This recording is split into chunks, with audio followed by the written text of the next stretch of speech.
কাজ শেষ না করেই টাকা নিয়ে উধাও হয়ে গেছে খাগড়াছড়ি-পানছড়ি সড়ক প্রকল্পের ঠিকাদার। মেয়াদ শেষ হওয়ার 1 বছরের বেশি পেরিয়ে গেলেও সংস্কার শেষ না হওয়ায় চরম ভোগান্তিতে লক্ষাধিক মানুষ। এজন্য সড়ক বিভাগের অদূরদর্শিতাকে দুষছেন স্থানীয়রা। সড়ক ও জনপথ বিভাগ বলছে দরপত্রের শর্ত অনুযায়ী ব্যবস্থা নেওয়া হবে। খাগড়াছড়ি-পানছড়ি আঞ্চলিক সড়কের চিত্র এটি। এ সড়কে প্রতিদিন চলাচল করে পণ্য ও যাত্রীবাহী 8 শতাধিক যানবাহন। অসংখ্য ছোট বড় গর্তের কারণে মরণ ফাঁদে পরিণত হয়েছে সড়কটি। 25 কিলোমিটার দীর্ঘ সড়কের 20 কিলোমিটারই চলাচলের অনুপযোগী। চালকদের অভিযোগ, আগে জেলা সদর থেকে পানছড়ি পৌঁছাতে আধা ঘন্টা সময় লাগলেও বেহাল রাস্তার কারণে এখন সময় লাগে 1.5 থেকে 2 ঘন্টার বেশি। পণ্যবাহী ট্রাক চলাচলের কারণে ভোগান্তি বেড়েছে কয়েক গুণ।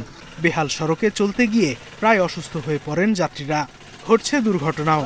পানছড়ি থেকে খাগড়াছড়ি আসতে মোটামুটি হচ্ছে 45 বা 40 বা 45 মতো লাগতো, মিনিট লাগতো আর কি, সময় লাগতো।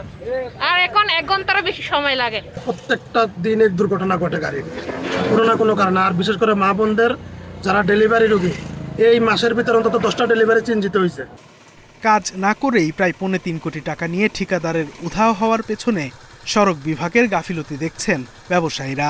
খাগড়াছড়ি-পানছড়ি সড়ক আজকে দীর্ঘ 4 বছর যাবৎ অচল অবস্থায় পড়ে আছে। একক গর্ত ছোট ছোট কূপে পরিণত হয়েছে। খাদ্য সরবরাহ থেকে শুরু করে ওষুধ পর্যন্ত সঠিকভাবে পৌঁছানো সম্ভব হচ্ছে না।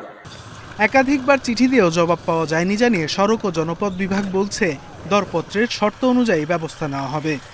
একটি অংশ কাজ করে ঠিকাদার এখন পর্যন্ত আসলে বাকিটি শেষ করতে পারেনি। তো এই বিষয়ে আসলে আমরা ঠিকাদারকে বারংবার চিঠি দিয়ে পত্র প্রদান করেছি এবং ঊর্ধ্বতন কর্তৃপক্ষকে জানানো হয়েছে। 2023 সালে শুরু হওয়া সড়কটির সংস্কার ব্যয় ধরা হয় 13 কোটি 35 লাখ টাকা। Independent news.